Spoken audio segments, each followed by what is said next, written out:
মানুষ মারা যাওয়ার পরে যখন লাশ ধোয়ানো হয়, লাশের ধোয়ানো পানি যখন গরম করা হয় তখন বড়ই পাতা দেওয়া হয়। এই বড়ই পাতা দেওয়ার ব্যাপারে হাদিসে আছে কিনা। 2 নম্বর বিষয়, দাফন কাফনের সময় যখন এই লাশগুলোকে আমরা দেখি যে গোরস্থানে নিয়ে যাওয়া হয়, অনেকেই আতর দেয়, সুগন্ধি দেয়। এই ব্যাপারে আসলে ইসলামে কোনো বক্তব্য আছে কিনা। আরেকটা পয়েন্ট তিনি লিখেছেন যে কবরে বাঁশঝাড় কেন হয়, কবরে বাঁশঝাড় কেন হয়। 3টা বিষয়। তো লাশ ধোয়ানোতে গরম পানি যখন করা হয় তখন এখানে বড়ই পাতা দেওয়ার উদ্দেশ্যটা কি। রাসূল আকরাম সাল্লাল্লাহু আলাইহি ওয়াসাল্লামের একটি হাদিস আপনারা খেয়াল করেন, সহিহ বুখারীর। নবীজি সাল্লাল্লাহু আলাইহি ওয়াসাল্লামের মেয়ে যখন মারা গিয়েছিলেন তখন তার যখন লাশ ধোয়ানোর জন্য পানি প্রস্তুত করা হচ্ছিল, তৈরি করা হচ্ছিল, আল্লাহর হাবিব সাল্লাল্লাহু আলাইহি ওয়াসাল্লাম সেখানে গেলেন এবং যাওয়ার পরে বললেন, আগসিলনাহা সালাসান আও খামসান আও আকসারা মিন যালিকা ইন রাআইতুহুন্না যালিকা বিমাইন ওয়া সিদরিন। এই সিদরিন শব্দের অর্থ হচ্ছে বড়ইয়ের পাতা।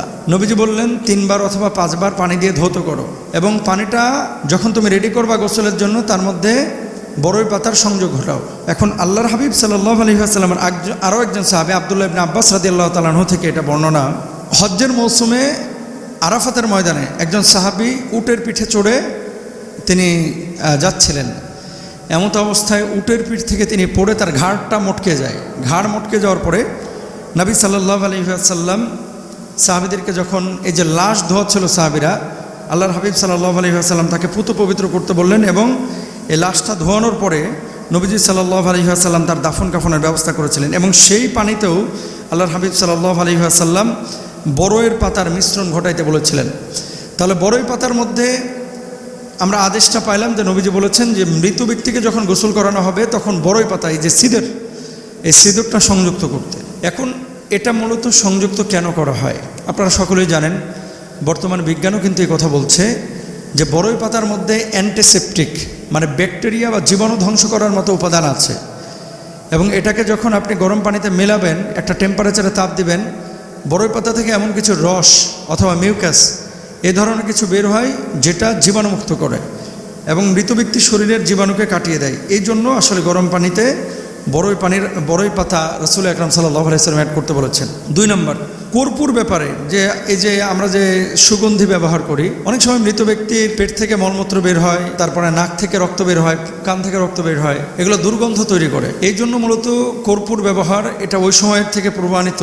রাসূল সাল্লাল্লাহু আলাইহি ওয়াসাল্লামের জামানার সাহাবীদের যখন ইন্তেকাল হয়েছে তখনও কিন্তু এগুলো ব্যবহার করা হয়েছে। এখন এই সুগন্ধিটা সেই সময় কি দিয়ে ব্যবহার করেছেন এটা আল্লাহ তাআলা ভালো জানেন, কারণ সেই সময় কালচারাল অথবা তাদের ওখানে প্রচলিত যে সুগন্ধি ছিল, কিছু ঘাস ছিল, এগুলো তারা ব্যবহার করেছেন। আর 3 নম্বর আরেকটি তিন নম্বর বিষয়টি ছিল যে কবরে বাঁশঝাড় কেন হয়। আপনারা জানেন বাংলাদেশে যখন একটা লাশ দাফন করা হয়, এই চাটায়ের নিচে লাশের ওপরে লাশ শোয়ানোর পরে ওই যে বাঁশ দেওয়া হয়, বাঁশ, ফাড়া বাঁশ। এই বাঁশগুলোর যে চোখগুলো আছে, চোখ মানে হচ্ছে আপনার ওই প্রতিটা ঘাটে দেখবেন একটা গোল বৃত্তের মতো বস্তু আছে।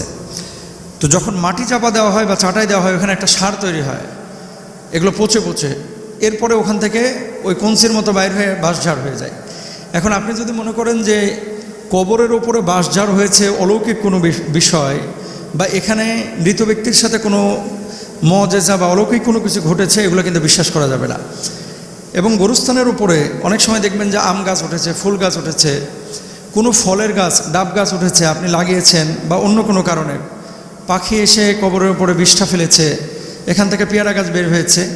এখন আপনি এই ফল ভক্ষণ করতে পারবেন, কোনো সমস্যা নাই। বাঁশঝাড় হলে বাঁশ কেটে ব্যবহার করতে পারবেন, কোনো সমস্যা নাই।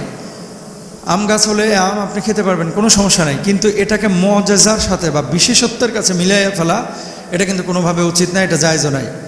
তাহলে যেগুলো শুনলাম বড়ই পাতার বিষয়ে, সুগন্ধির ব্যাপারে এবং গাছ উঠলে কী করতে হবে, আশা করি উত্তর পেয়েছি আমরা ইনশাআল্লাহ। আল্লাহ বুঝদান করুন। এরপরে প্রশ্নটা হচ্ছে যে মোহতারাম, আমরা যে লাশ ধোয়াই, একজন মৃত ব্যক্তি যখন মারা যায় লাশ ধোয়ানোর নিয়মটা কি? আর একটা লাশ দিনে দাফন করা উত্তম নাকি রাতে দাফন করা উত্তম?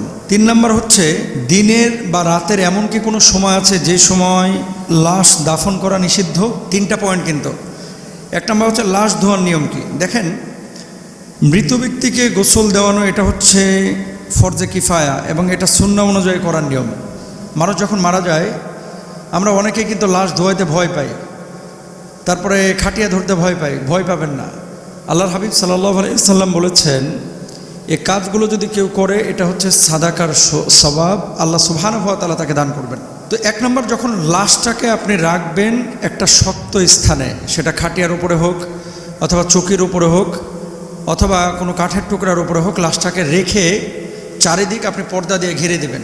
এখন কি পর্দা? পর্দাটা হবে মশারির মতো, মানে বাইরে থেকে যেন দেখা না যায়, চতুর্দিক ঘেরা থাকবে এবং এই ঘেরা জায়গার উপরে আপনি লাশটাকে রাখবেন। তারপরে ঘেরা জায়গার উপরে বলতে ঘেরা জায়গার মধ্যে আর কি। 2 নম্বর, পরিষ্কারকরণ। পেটটাকে প্রথমত আলতো করে আপনি চাপ দিবেন। পেটটাকে আলতো করে যখন চাপ দিবেন, তার মলমূত্র পেটের মধ্যে থাকলে অনেক সময় সেটা বের হয়ে যায়। একটা টিস্যু অথবা কাপড় দিয়ে এই মলমূত্র লজ্জাস্থান থেকে মুছে ফেলবেন। এরপরে জীবন্ত মানুষ যেভাবে অজু করে সেভাবে ওই লাশকে আপনার অজু করানোর চেষ্টা করবেন। এখন লাশ অজু করাবেন কিভাবে? জীবন্ত মানুষকে সেখানে অজু করানো যায়, লাশকে আপনি অজু করাবেন কিভাবে? তার মুখের মধ্যে আপনি তো পানি দিতে পারবেন না, তাহলে কি করতে হবে? মুখের মধ্যে প্রথমত আপনার এই যে পানি তুলা দিয়ে, মানে তুলাটাকে ভিজে তার মুখের মধ্যেই তুলা দিবেন। পানি না দিয়ে তুলা ভিজা কাপড় দিয়ে দাঁত এবং মুখ, নাক এগুলো মুছে দেওয়ার চেষ্টা করবেন। একটা তুলা ভিজালেন অথবা টিস্যু ভিজালেন অথবা একটা কাপড় ভিজাইলেন, ভিজানোর পরে এটা দিয়ে তার দাঁতটাকে ঘষে দেবেন, এটাই মুখ ধোয়ানো। নাকের ভেতরটাকে আপনি মুছে দেবেন, এটাই নাক ধোয়ানো। মুখটাকে তো আপনি ধৌত নিজে করে দিতে পারবেন, এটা মুখটা অজুর মতোই আপনি 3 বার ধৌত করে দেবেন। তারপরে 2 হাতের কোনোই ধৌত করবেন, পায়ের টাকনো পর্যন্ত ধৌত করবেন, মাথা মাসাজ করে দেবেন প্রথমে। এরপরে গোসল করাবেন কি? প্রথমে মাথা এবং সমস্ত শরীরে সাবান বা বড়ই পাতা মিশ্রিত গরম পানি দিয়ে ধোবেন। এরপর ডান দিক, এরপরে ডান দিক কাত করে বাম দিক।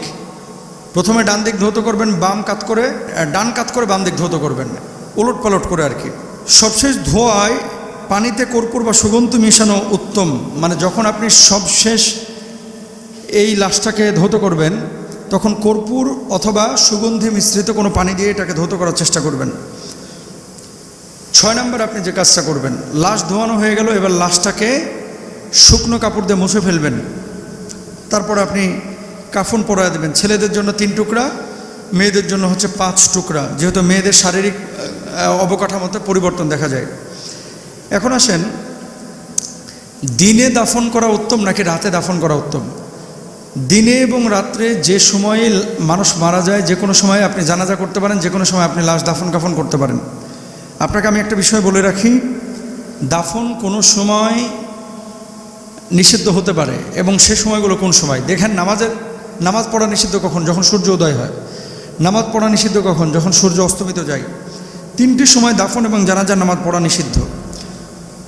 যদি লাশ নষ্ট হয়ে যাওয়ার আশঙ্কা থাকে, লাশ এমন সময় পেয়েছেন দেখছেন লাশটা পচে গেছে, তাহলে এই 3 সময়ে আপনি লাশ দাফন করতে পারবেন। নাম্বার 1, সূর্য যখন উঠে, যতক্ষণ পুরোপুরি সূর্য উঠে না যায় সেই সময় লাশ দাফন করা নিষেধ। ঠিক দুপুরবেলা যখন সূর্য মাথার উপরে থাকে তখন লাশ দাফন করা নিষেধ। 3 নম্বর, সূর্য যখন অস্তমিত হয় তখন লাশ দাফন করা নিষেধ। এখন এই সময়গুলোতে যদি লাশটা পচে যাওয়ার সম্ভাবনা থাকে তাহলে আপনি সেই সময়েও লাশ দাফন করতে পারেন, কোনো সন্দেহ নাই। তাহলে দিনে বা রাত্রে এমন কোনো সময় আছে কি যে সময়টা লাশ দাফন করা উত্তম? যে মোহতারাম, দিনে লাশ দাফন করবো না রাতে? দিনে হচ্ছে লাশ দাফন করা উত্তম, কারণ এই সময় জানা যায় মানুষ বেশি আসে, দাফন কাফনও মানুষ বেশি অংশগ্রহণ করে। আল্লাহ তাআলা আমাদেরকে বোঝার তৌফিক দান করুন।